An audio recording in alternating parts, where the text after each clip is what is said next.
역대하 1장 7절에서 13절 말씀입니다. 역대하 1장 7절에서 13절 말씀. 우리 같이 제가 한 절 읽고 여러분들 한 절 읽고 교독하도록 하겠습니다. 그날 밤에 하나님이 솔로몬에게 나타나 그에게 이르시되 내가 내게 무엇을 주랴 너는 구하라 하시니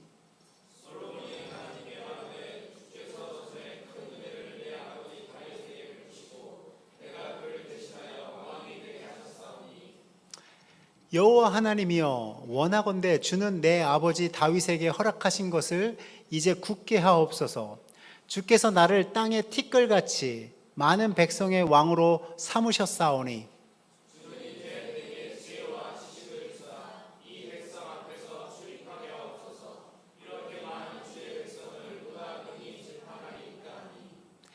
하나님이 솔로몬에게 이르시되 이런 마음이 내게 있어서 부나 재물이나 영광이나 원수의 생명 멸하기를 구하지 아니하며 장수도 구하지 아니하고 오직 내가 내게 다스리게 한 내 백성을 재판하기 위하여 지혜와 지식을 구하였으나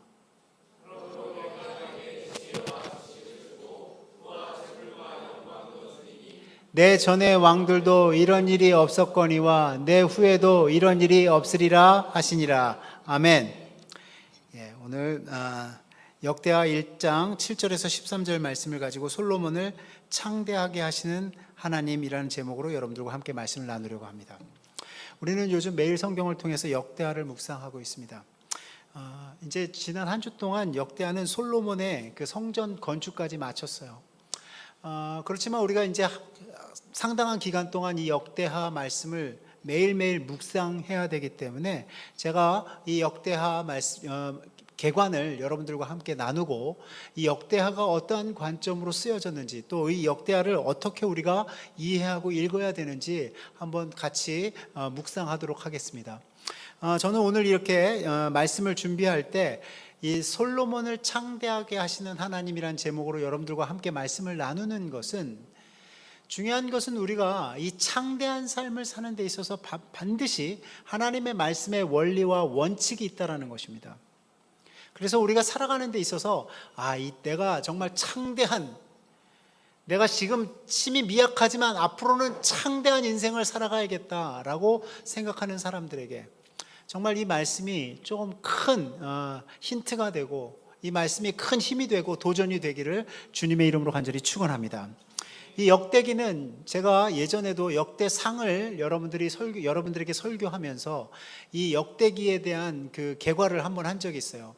이 역대기는 본래 한 권의 책이었습니다. 히브리 성경으로는 그 이름이 디브레 하야임, The Word of the Day. 그러니까 번역하면 각 시대의 말들이라는 뜻입니다. 그런데 그 영어로는 Chronicles는 연대기 혹은 또 사건 기록이라는 뜻인데 성경적 의미는 시간 순서대로 적어놓은 하나님의 이야기라는 뜻이죠. 그래서 사실은 이 역대기는 한 권의 책이었지만 이것을 나중에 70인역이라고 해서 예수님 오시기 3세기 전에 70인역, 그러니까 이 성경을 편집하는 과정 속에서 역대상과 역대하로 나뉘어지게 되었습니다. 그래서 우리가 몇 달 전에 역대상을 매일 성경을 통해서 한번 쭉 훑었고요. 그 다음에 이제 역대하를 지금 저희들이 매일 성경을 통해서 읽고 있습니다.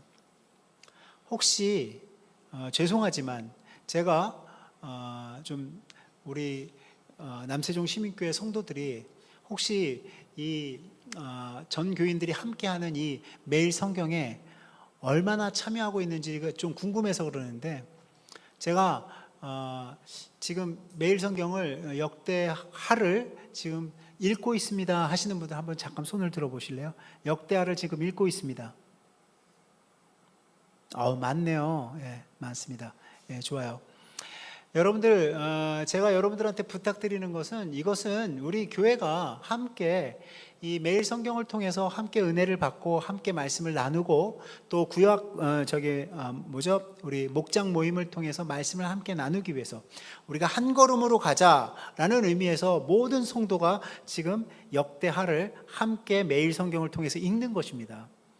그러니까 저도 사실은 설교를 준비하는 거 따로 준비하지 않고요. 한 주 동안에 제가 역대하를 말씀을 묵상하면서 거기에서 제가 본문을 정하고요. 거기에서 여러분들한테 말씀을 전하고 있어요. 그래서 여러분들이 이렇게 좀 함께 동행하는 것, 함께 걸어가는 것이 참 중요합니다. 그래서 매일 성경을 좀 아직까지 준비 못하신 분들은 교회에다가 얘기를 하면 저희들이 주문해 드릴 테니까 매일 성경을 꼭 여러분들 준비하셔서 매일매일 이 말씀을 읽어가는 그러한 삶을 사시기를 주님의 이름으로 간절히 축원합니다. 또 목자들은 우리 교회 항종직들은 다 하는 것으로 제가 알고 있습니다.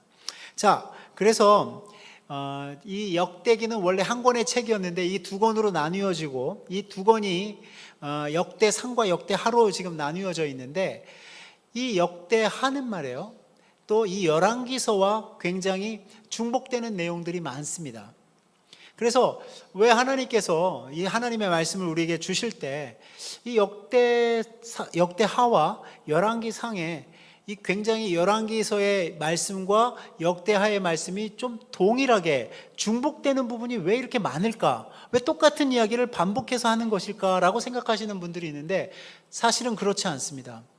열왕기서에 있는 내용과 역대하에 있는 내용이 중복된다 할지라도 관점이 틀려요. 그래서 어떠한 관점이 틀리느냐, 제가 예전에도 설명을 드렸지만 여러분들에게 다시 한번 설명을 드리겠습니다. 열왕기서는 이스라엘이 하나님을 배반하고 우상 숭배와 죄악에 물들어가는 과정, 그러니까 악한 왕들에 의해서 부패해져 가면서 나라가 멸망해가는 과정을 보면서 써내려가면서 선지자적인 관점을 가지고 우리가 왜 이렇게 됐는가라는 그러한 관점을 가지고 쓰게 된 것이 열왕기서입니다. 그러면 역대기서는 뭐냐? 역대기서는 이미 망했어요. 이미 북이스라엘 남유다가 망했습니다. 그리고 이들이 어디로 갔어요? 바벨론의 포로로 갔어요. 바벨론의 포로로 갔다가 다시 그 포로들이 예루살렘으로 귀환한 그 백성들에게 주시는 말씀으로, 야, 이제 우리가 멸망해서 포로 생활을 마치고 돌아왔는데 이제 우리가 다시 예전처럼 성전을 재건하고 예배 중심으로 돌아가면, 예배가 회복되면 우리에게 소망이 있어. 앞으로 우리에게 비전이 있어. 라는 그러한 관점으로 쓰여진 제사장적인 관점으로 기록된 것이 역대기서입니다. 그래서요, 역대기서에서는 이 다윗의 계보, 그러니까 하나님이 언약적 관계를 맺은 다윗과 언약을 맺은 그 계보가 서서히 하나씩 잘 흘러내려가고 있음을 보여주는 것이 이 역대기서입니다. 왜요? 우리는 하나님 앞에서 부패하고 우리는 하나님 앞에서 배반하는 삶을 살지라도 하나님은 우리를 포기하지 않고 잡고 계신다. 얘들아, 너네들이 아무리 부모님에게 배반되는 삶을 살고 역행하는 삶을 살아도 말이야, 부모님이 너희들을 절대로 놓지 않아. 아멘? 하나님도 마찬가지예요. 하나님도 포기하시지 않습니다. 그의 백성, 그의 자녀들을 포기하지 않으세요. 그래서 중요한 것은 그것을 깨닫고 그것을 강조하며 이 역대기는 이 돌아온 백성들, 포로로 살았다가 돌아온 회개한 이 백성들에게 힘과 희망과 소망을 주기 위해서 주신 말씀이라는 것이죠. 그래서 우리가 한 가지 깨달아야 되는 것은 어떻게 이 시작이 되는가, 가만히 이 역대하를 보니까 역대하는 누구의 이야기부터 시작이 되냐면 솔로몬의 이야기부터 시작이 돼요. 근데 솔로몬의 이야기를 시작하는데 정말 특별한 것은 무엇부터 시작하느냐, 솔로몬이 번제를 드리는, 하나님 앞에 1,000마리 번제를 드리는 그 번제의 희생으로부터 이 역대하가 시작이 됩니다. 그러면 이 번제는 뭐냐? 번제는 뭐냐면 예배의 주요한 부분이죠. 그들이 그 동물을 태움으로 인해서 그들의 죄를 하나님 앞에 자복하고, 그리고 그것을 속량하는, 대가를 치르는, 그 죄의 대가를 치름으로 인해서 하나님 앞에서 그 죄를 씻어내는 그러한 번제의 의미가 있습니다. 그러니까 헌신을 상징하고 동시에 속량, 자기의 죄의 대가를 치르는 그것의 의미도 포함되어 있는 것이 바로 번제죠. 그래서 여러분들 이 번제를 드리는 장면을 보면서 우리가 한 가지 깨닫게 되는 것은 그런 거예요. 아, 그렇구나. 계속적으로 이스라엘 백성들이 그 동물을 태우고 그 내장을 갈라서 태우고 하나님 앞에서 그 각을 뜨고 번제를 드리는 이 과정이 예수님이 우리를 위해서 십자가에서 보혈의 피를 흘리시고 우리의 죄를 단번에 씻어내는, 그러니까 그 한 번의 예수 그리스도의 그 십자가의 사건을 통해서 우리의 죄를, 과거의 죄, 현재의, 미래의 죄까지도 다 씻어내버리는 그 능력의 예수 그리스도의 보혈의 피를 상징하는 그 그림자구나라는 것을 우리가 깨닫게 되는 거예요. 그래서 히브리서에서 이렇게 나와 있습니다. 자, 우리 같이 맨 밑에 히브리서 7장 27절 같이 한번 읽어볼까요? 시작. 저 대사장들이 먼저 자기 죄를 위하고 다음에 백성의 죄를 위하여 날마다 제사 드리는 것과 같이 할 필요가 없으니 이는 저가 단번에 자기를 드려 이루셨음이니라. 이제는 우리가 솔로몬이 그렇게 번제를 드리듯이 동물을 각을 떠서 태워서 번제를 드리는 이 일을 지속적으로 반복적으로 해야 될 이유가 없는 것이 바로 무엇이냐면 단번에 하나님께서 우리의 죄를 깨끗이 씻어 주셨기 때문에 그렇습니다. 그런데 중요한 것은 이 과정을 누가 어떻게 시작했느냐? 솔로몬이 자기의 왕권이 시작되는 그 시점에 시작했다라는 것이죠. 그러니까 중요한 것은 무엇이냐면 이거예요. 솔로몬의 통치는 무엇으로 시작했느냐? 예배로부터 시작됐다라는 것입니다. 그러니까 중요한 것은 이 일천번제 사건, 일천번제 제사를 드렸다라는 것에 대해서 우리 지금 교회에서도 일천번제 헌금을 드리고 일천번제 예배를 드리시는 우리 권사님, 집사님이 계십니다. 근데 지금 오늘 말씀을 들어보니까 1,000번 예배를 드린 것이 아니라 한 번에 1,000마리의 소를 하나님 앞에 번제로 드렸다라는 것을 우리가 이 말씀을 통해서 알 수가 있어요. 그런데 그 말씀을 통해서 우리가 깨닫는 것은 무엇이냐? 희생과 섬김과 감사가 있었다라는 거예요. 그러면 저는 지금 우리 교회에서 1,000번제를 드리는 것은 그것은 아주 굉장히 하나님이 기뻐하시는 것이라고 저는 생각합니다. 왜요? 이걸 가지고 왜 율법적으로 그 구약에 나오는 그 솔로몬의 1,000번제 그 한 번에 드린 거를 왜 1,000번 예배를 드리면서 그렇게 하느냐라고 생각하시는 분들이 계실지 모르겠지만 사실은 이게요 뭐냐면 희생이에요. 헌신입니다. 섬김이에요. 여러분들 1,000번제를 드리려면 3년 동안 새벽 기도를 쉬지 말고 열심히 나와야 돼요. 짧지 않은 세월입니다. 자기를 묶는 거예요. 헌신하는 것입니다. 귀한 거예요. 그거를 괜히 옆에서 그 율법적인 거, 그리고 사실은 그거 알고 보니까 한 번에 다 드린 건데 왜 그러냐 이렇게 얘기하실지 모르겠지만 그렇지 않습니다. 여러분들 안수 받으시는 두 전도사님 계십니다. 그 전도사로 그냥 지내지 왜 안수를 꼭 받아? 안수를 받는 것이 참 중요해요. 왜요? 나를 드리고 헌신하고 섬기기로 결단하고 작정하기 때문에 안수를 받는 것입니다. 믿음의 행위가 있음으로 인해서 하나님이 그것을 받으시는 거예요. 자기를 목사로 묶는 거예요. 그래서 저도 제가 목사 안수를 받을 때 깨달았어요. 나를 목사로 묶는 거구나. 내 코에 내가 뭐를 껴요?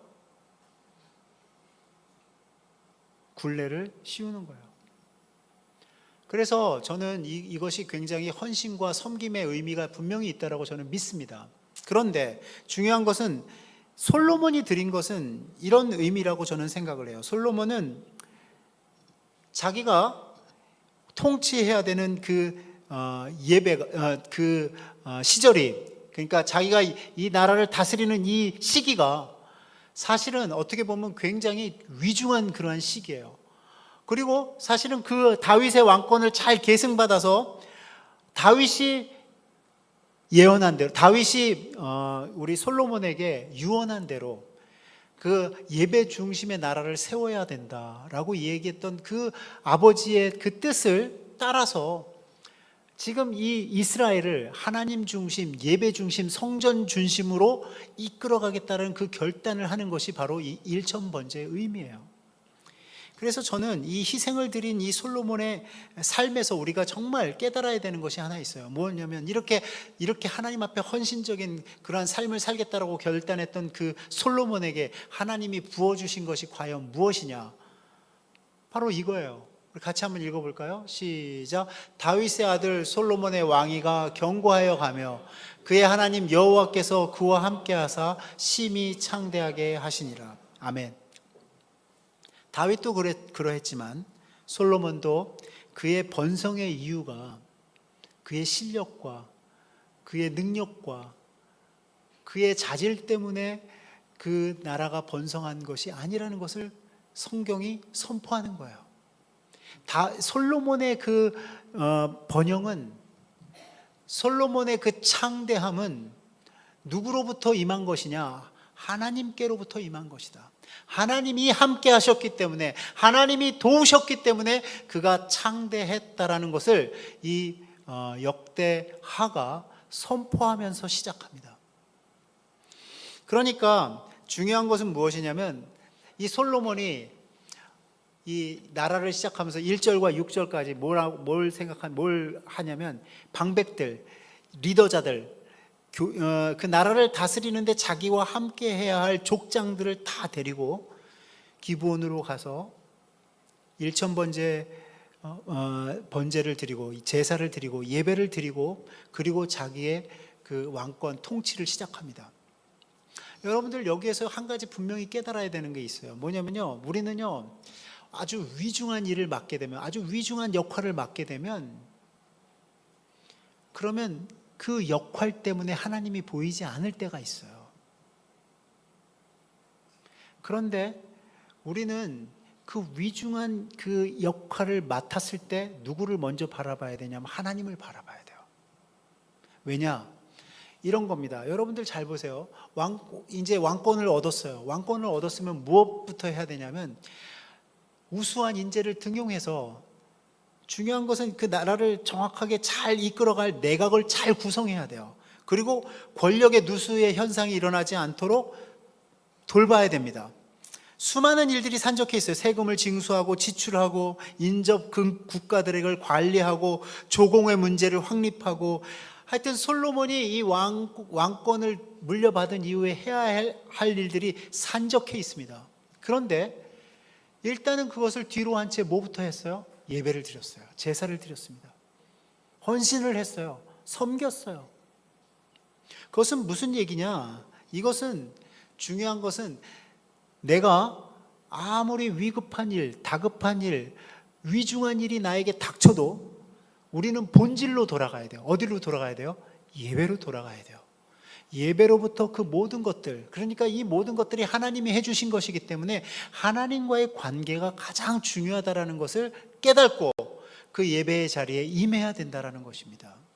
그래서 저는 이 말씀을 읽는 이 독자들, 첫 번째 독자들이 아까 제가 누구라고 그랬어요? 포로 생활을 하고 돌아온, 유배 생활을 하고 돌아온 그 백성, 이스라엘 백성들입니다. 근데 이 이스라엘 백성들이 돌아와서 이 피폐해진, 이 황폐해진 예루살렘을 보면서 낙심하고 좌절할 때 그들에게 이 메시지가 뭘 주는지 아세요? 자, 우리가 성전을 재건하고 우리가 하나님께 예배 드릴 수 있으면 우리는 다시 소망이 있어. 우리는 회복될 수 있어. 우리는 다시 하나님의 선민으로서 다시 이 나라를 굳건하게 세워갈 수 있어 라는 그런 메시지를, 이 솔로몬이 나라를 통치할 때 처음 시작이 이렇게 좋았다라는 것을 보여주는 것이죠. 그래서 저는 오늘 이 1,000번제의 솔로몬의 모습 속에서 나타난 결과들을 이 본문을 통해서 우리가 묵상하면서, 솔로몬이 창대케 되는 그 비밀이 어디에 있는지를 깨닫는 저와 여러분 되시기를 주님의 이름으로 간절히 축원합니다. 우리 같이 한번 읽겠습니다. 자, 7절 8절입니다. 시작. 그날 밤에 하나님이 솔로몬에게 나타나 그에게 이르시되 내가 내게 무엇을 주랴 너는 구하라 하시니 솔로몬이 하나님께 말하되 주께서 전에 큰 은혜를 내 아버지 다윗에게 베푸시고 내가 그를 대신하여 왕이 되게 하셨사오니. 저는 그날 밤에라는 저 본문을 보면서 무엇을 깨닫게 되냐면, 어떠한 일이 일어나고 난 이후에 벌어진 일이라는 거죠. 그러니까 지금 오늘 일어난 일은 그날과 상관이 있는 날이라는 거예요. 그러니까 그날 밤이라는 것은 무엇이냐? 솔로몬이 1000번째 예배를 드리고 난 그 저녁에 라는 뜻이죠. 기브온에서 방백들과 1000마리의 소를 번제로 드린 그 사건 이후에 그날 저녁에 라는 뜻입니다. 그렇다면 그 저녁에 무슨 일이 벌어졌느냐? 하나님이 솔로몬에게 나타났어요. 그리고 그에게 물어봤습니다. 내가 내게 무엇을 주랴? 너는 구하라. 얘들아, 아버지가 너네들한테 어느 날 갑자기 딸아, 아들아, 무엇을 원하니 내가 들어줄게. 이렇게 얘기하면 그게 우연한 일이에요? 갑작스러운 일이에요? 아니면 뭔가 있는 거예요? 그런 일을 경험해 본 적이 없어요? 부모님이 야, 내가 뭐 해줄까? 이런 얘기 경험해 본 적이 없어요? 네? 저는 하나님이 솔로몬에게 이렇게 이야기한 것은 지금 하나님이 솔로몬에 대해서 기뻐하고 있는 거예요. 솔로몬을 기뻐하고 있는 것입니다. 솔로몬이 그 왕권을 시작하기 전에 예배한 그 사실, 그 왕위를 통치하기 전에 그가 하나님 앞에 1000번제를 드리면서 시작한 그의 그 마음을 하나님이 기뻐하신 거예요. 그래서 내가 너한테 뭐 해주랴라고 뭐예요? 완전 백지수표 같은 것을 내놓는 것이죠. 저는 우리가 하나님 앞에서 창대하고 복받는 사람들을 바라보면서 그것이 우연히 일어난, 갑작스럽게 일어난 일이라고 생각하시는 분들이 있는데 그렇지 않습니다. 여러분들 잘 생각해 보세요. 하나님께서 복 주신 자들, 하나님께서 축복을 내려주신 자들의 면면을 잘 생각해 보면 그들에게 하나님의 복을 받을 만한 이유가 있었어요. 그러한 믿음이 있었어요. 그래서 오늘 제가 그 믿음에 대해서 이야기하려고 그러는데 오늘 믿음으로라는 찬양을 드려서 제가 너무 반가웠어요. 믿음이라는 것은 그런 것입니다. 우리가 하나님 앞에 믿음으로 반응했을 때 하나님이 역사하는 것을 체험할 수 있어요. 어떻게요? 저는 우리가 잘 아는 이야기지만 예전에 제가 이 이야기를 들으면서 좀 오해했던 적이 있어요. 뭐냐면 이 말씀이죠. 여러분들 엘리야가 기근 때 사르밧 과부가 이제 마지막 이 떡가루와 기름으로 빵을 만들어서 마지막으로 이것을 먹고 죽어야겠다. 왜? 더 이상 식량을 구할 수가 없어요. 이제 기근으로 인해서 더 이상 음식을 구할 수가 없습니다. 이게 마지막이에요. 이것을 먹고 이제 이거 먹고 마지막으로 먹고 죽어야겠다라고 생각하는 그 음식을 만들 즈음에 엘리야가 하나님의 명령에 따라서 가서 그 사르밧 과부에게 그 음식을 내놓으라고 그래요. 여러분들 이거 이해되세요? 저는 그 말씀을 읽으면서 아니 정말 이렇게 없어도 이 마지막 먹고 죽으려고 하는 그 사람에게 가서 그것을 내놔라. 그걸 시키는 하나님도 그렇고 그것을 시킨다고 가서 행하는 그 엘리야도 그렇고 마음적으로 굉장히 불편했던 적이 있어요.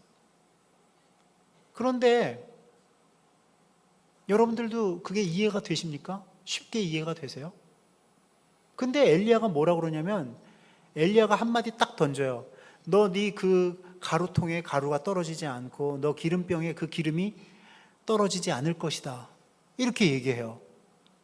그런데 그것을 그 사르밧 과부가 믿어요.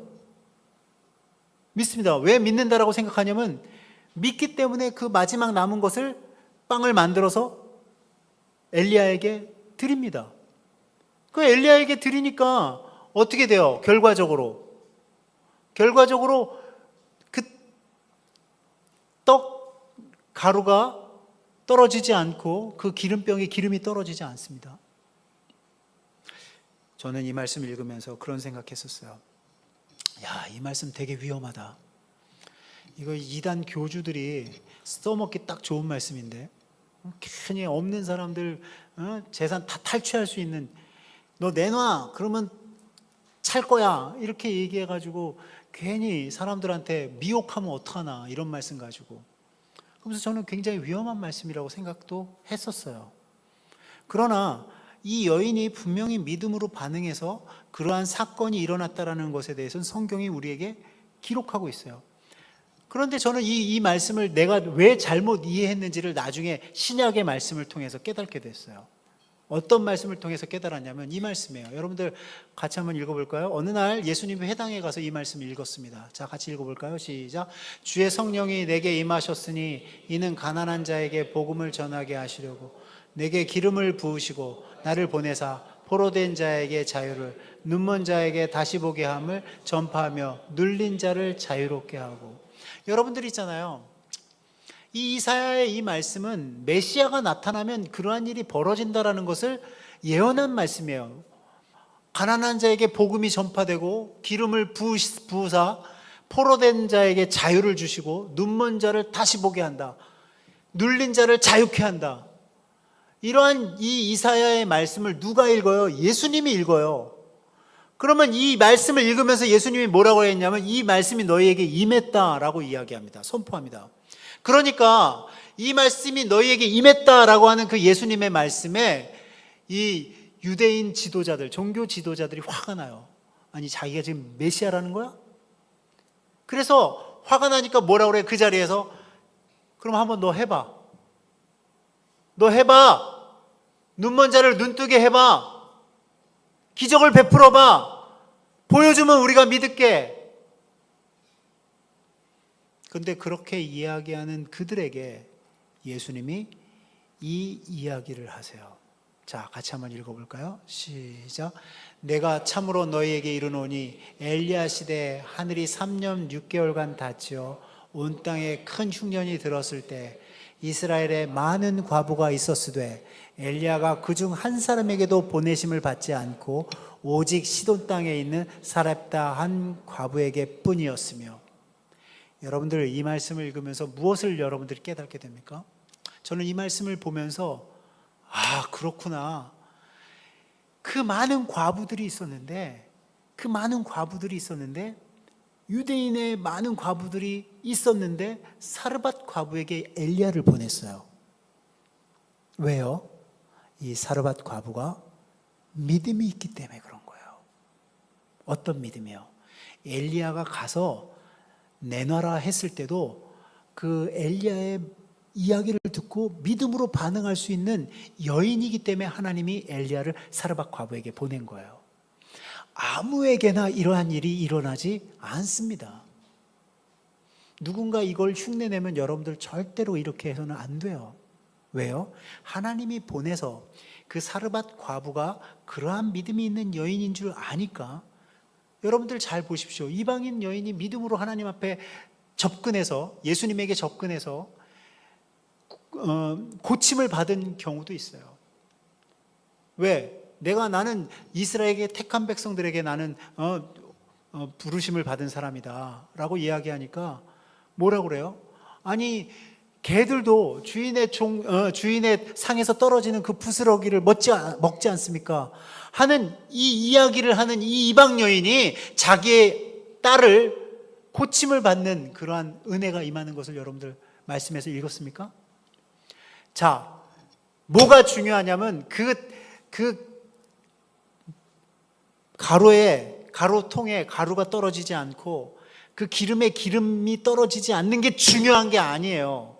그거는 그 스토리에 그냥 실려가는 것이고, 정말 중요한 것은 이 여인이 엘리야가 이야기한 것을 믿음으로 받았다라는 거예요. 믿음으로. 아멘. 이렇게 해요. 믿음으로 받았으니까 뭐가 일어나는 거예요? 기적이 일어나는 거예요. 그런데 지금 제사장들을, 그 서기관들은 예수님이 그 이사야의 말씀을 선포하면서 이 말이 너희에게 임했다 했을 때 그들이 믿지 않았어요.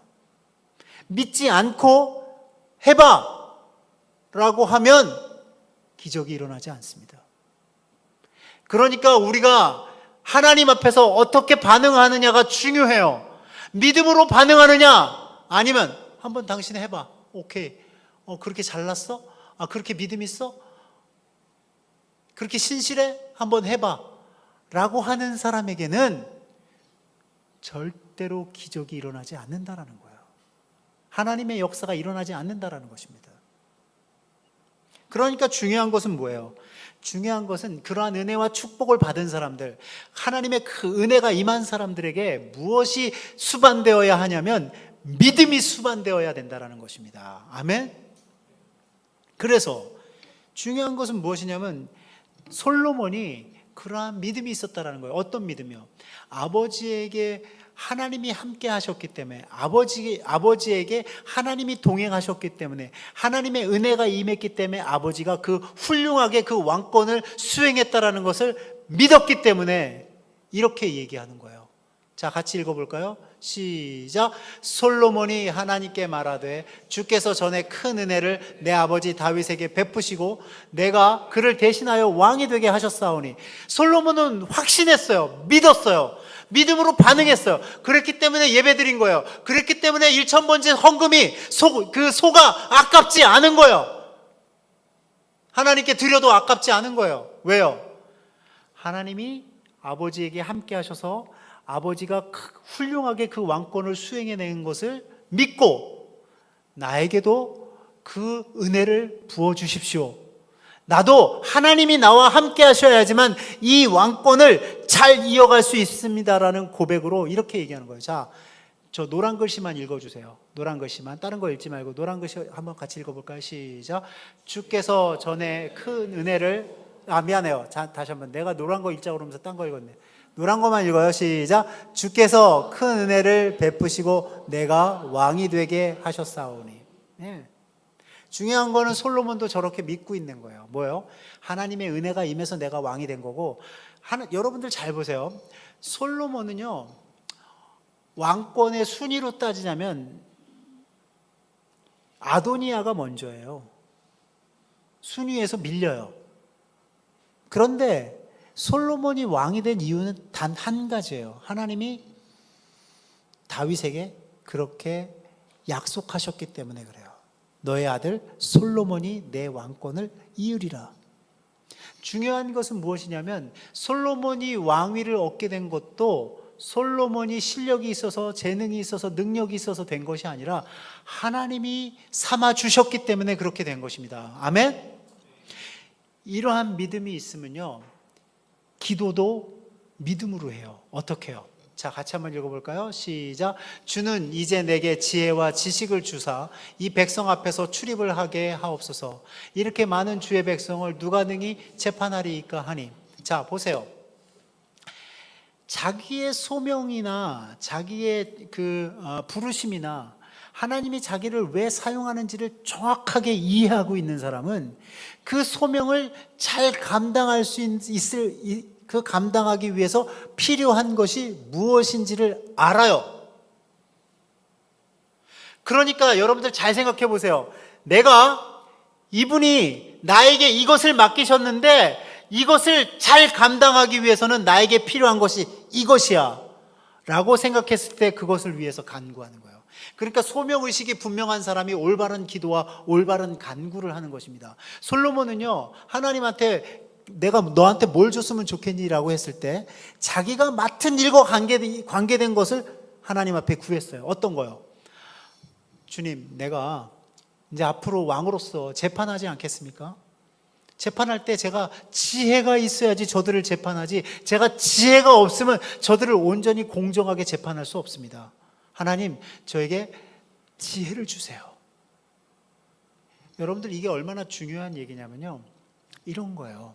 소명을 깨달은 사람, 하나님에게 어떠한 막중한 임무를 받은 사람들, 그리고 내가 갖고 있는 이 직업이나 내가 갖고 있는 이 소명이 하나님이 나에게 주셨다라는 것을 아는 사람은요, 그것을 잘 수행해내기 위해서, 그것을 공교히 하기 위해서, 그것을 훌륭히 감당하기 위해서 필요한 것이 무엇인지를 정확하게 알아요. 그래서 그것을 간구합니다. 그래서 여러분들 잘 보십시오. 솔로몬이 하나님 앞에 구한 것은 절대적으로 그 소명과 관계된 거예요.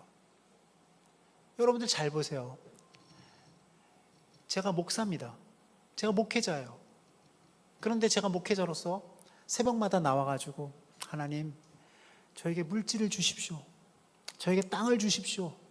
아니, 저에게 더 큰 집을 주시고, 아니 주님, 내가 이 새벽마다 주님 앞에 아뢰는 게 뭡니까? 돈을 좀 주세요. 이렇게 여러분들 매일 기도한다고 생각해 보세요. 새벽 예배 제가 매일 나오잖아요. 그래도 여러분들보다 많이 나오잖아요. 그렇죠? 근데 열심히 새벽 예배 나와가지고 맨날 그런 기도를 한다고 여러분들 한번 생각을 해보세요. 그러면 그분이, 그렇게 기도하는 그 사람이 정말 그 역할을 잘 감당할 수 있을 거라고 생각하세요? 그렇지 않습니다. 제가 나와서 주님, 제가 영혼을 사랑하는 마음을 주세요.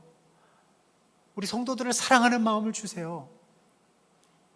정말 여러분들을 정말 사랑할 수 있도록 도와주세요, 주님. 주님, 가르치는 은사를 주세요. 내가 주님의 말씀을 잘 효과적으로 선포할 수 있도록 주님 도와주세요. 이렇게 기도해야지 여러분들도 마음이 놓이죠. 그렇죠? 맞습니까? 그거예요. 그러면 이것을 반대로 한번 생각해 보세요. 여러분들이 맡고 있는 그 직분이나 여러분들이 맡고 있는 그 중책이 얼마나 위중한지를 잘 생각해 보면, 내가 이 교회에서 맡은 이 직분이 얼마나 위중한지를 생각하면 여러분들이 어떻게 기도를 안 할 수가 있어요? 기도 안 할 수가 없습니다. 만약에 여러분들 잘 보세요.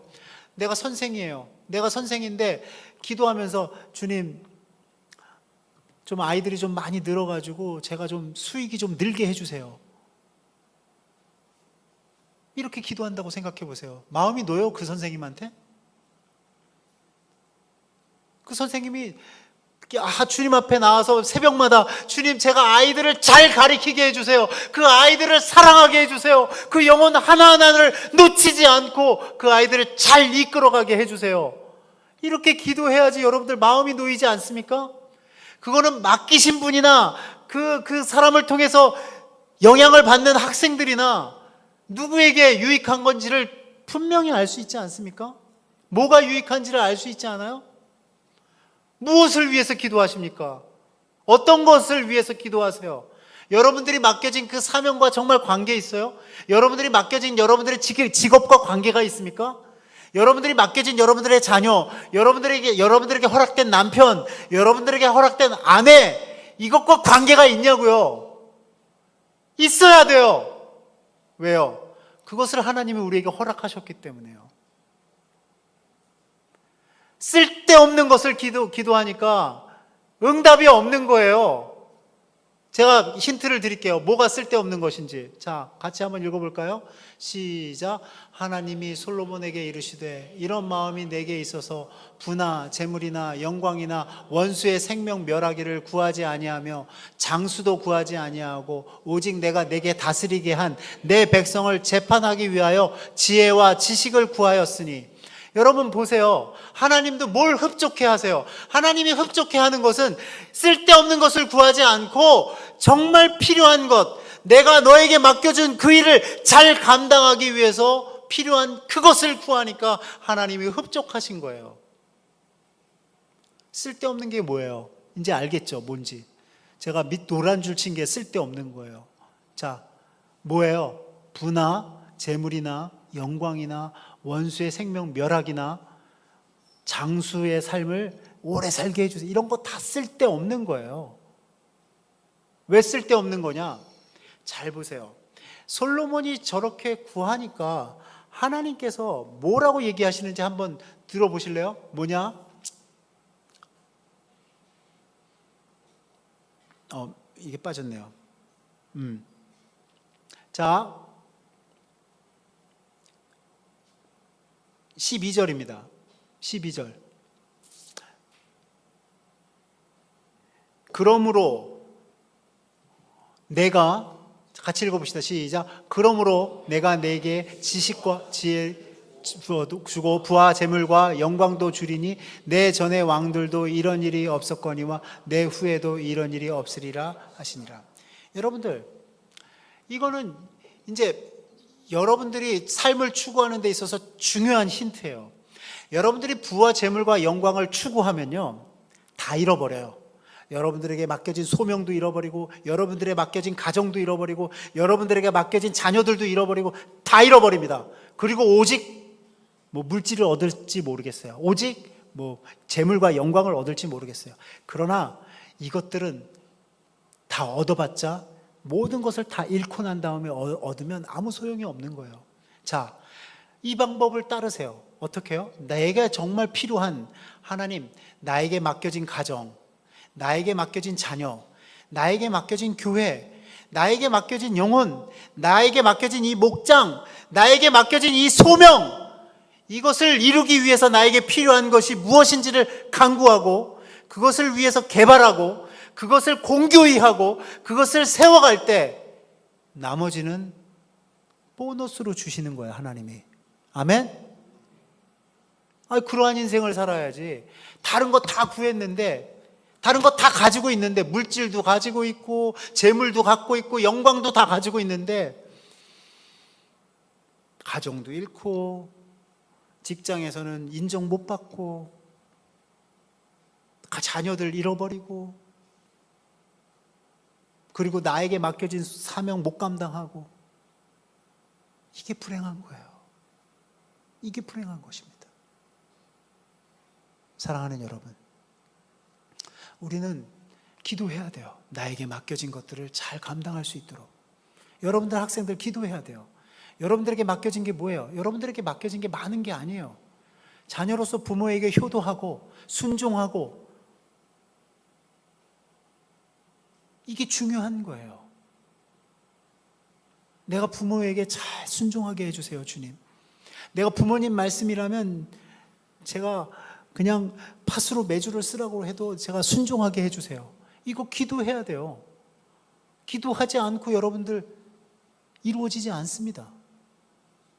주님, 내가 나에게 맡겨주신 앞으로의 직업, 앞으로의 나의 비전, 앞으로의 나의 소명을 준비하기 위해서 이것 열심히 하게 해주시고 이것 잘하게 해주세요. 이게 우리의 기도의 전부여야 돼요. 아멘? 그리고 다른 기도 계속하니까 응답이 없는 거예요.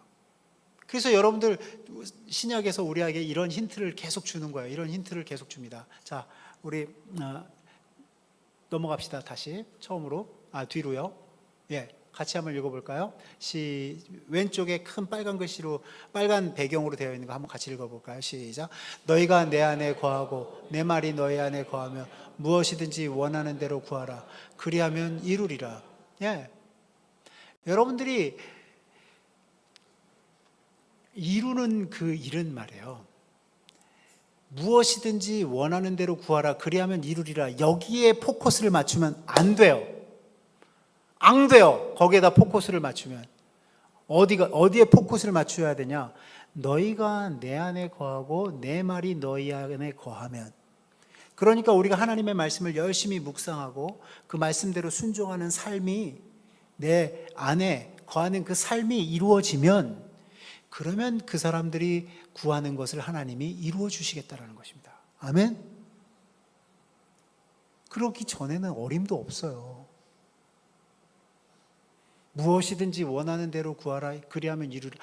하나님이 무슨 도깨비 방망이, 무슨 알라딘의 램프인 줄 아세요? 그렇지 않습니다. 자, 한번 계속 보세요. 자, 우리 요한일서 5장 14절 우리 같이 읽어봅시다. 시작. 그를 향하여 우리의 가진 바 담대한 것이 이것이니 그의 뜻대로 무엇을 구하면 들으심이라. 예, 하나님이 들으시는 그 기준이 있어요. 뭐예요? 그의 뜻대로 무엇을 구하면 들으심이라.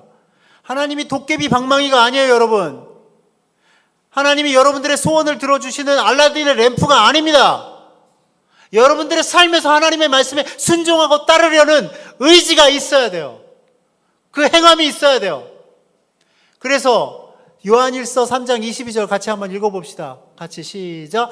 무엇이든지 구하는 바를 그에게 받나니 이는 우리가 그의 계명들을 지키고 그 앞에서 기뻐하시는 것을 행함이라. 예, 여기에 비밀이 있는 거예요. 여기에 창대함의 비밀이 있고, 여기에 형통함의 비밀이 있고, 여기에 하나님의 역사의 비밀이 있는 것입니다. 아멘? 예, 그러한 믿음 가지시고 여러분들 여러분들의 가치관을 바꾸셔야 돼요. 혁명을 일으켜야 됩니다. 여러분들의 생각을 바꾸셔야 돼요. 그동안에는 내가 하나님이 혹시나 알라딘의 램프인가, 아니 혹시나 도깨비 방망인가 그러한 믿음을 갖고 있었다면 빨리 버리세요. 버리십시오. 그것을 통해서 무엇을 얻으면 그것은 부작용이 생깁니다. 그렇지 않아요. 하나님이 우리 구하는 것은 하나님의 뜻대로 구하는 것이고, 하나님의 말씀 안에 거하는 사람이 구하는 것이고, 하나님의 뜻대로 살아가는 사람이 하나님이 기뻐하시는 그 소명에 관계된 것을 하나님 앞에 기도할 때 하나님이 응답하시는 거예요. 아멘? 그러한 믿음 가지시고 간구하시는 저와 여러분 되시기를 주님의 이름으로 간절히 축원합니다. 말씀을 정리하겠습니다. 여러분, 주님이 창대하게 하는 인생의 비결은 바로 이런 거예요. 첫 번째로 1번, 우리 같이 한번 크게 읽어봅시다. 자, 우리 학생들, 자, 크게 한번 읽어보세요. 자, 시작. 하나님의 함께 하심과 도우심을 먼저 고백하십시오. 지금까지 온 것은 하나님의 은혜 덕분임을 인정해야 됩니다. 솔로몬이 그것을 먼저 인정했어요.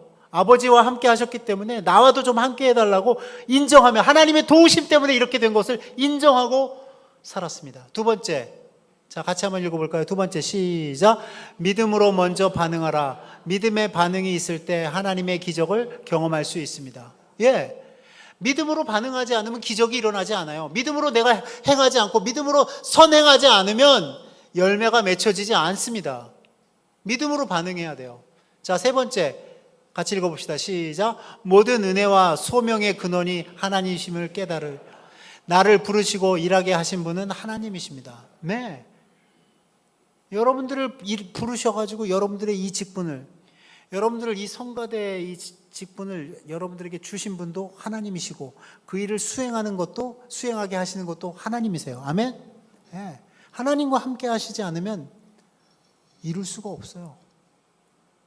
크리스마스 칸타타 지금 준비하고 계세요? 원래 9월 되면 시작해야 돼요. 그래야지 경교하게, 그래야지 은혜되게 찬양할 수 있어요.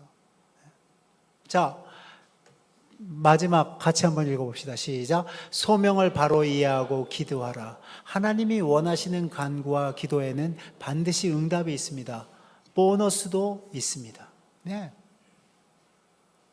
그러니까 우리는 우리의 할 일을 잘 알아서 잘 순종함으로 잘 감당하면 나머지는 하나님이 책임지는 그러한 인생을 사시는 저와 여러분 되시기를 주님의 이름으로 간절히 축원합니다. 그래서 그것을 위해서 간구하시고 그것을 위해서 열매를 거두시는 저와 여러분 되시기를 주님의 이름으로 간절히 축원합니다.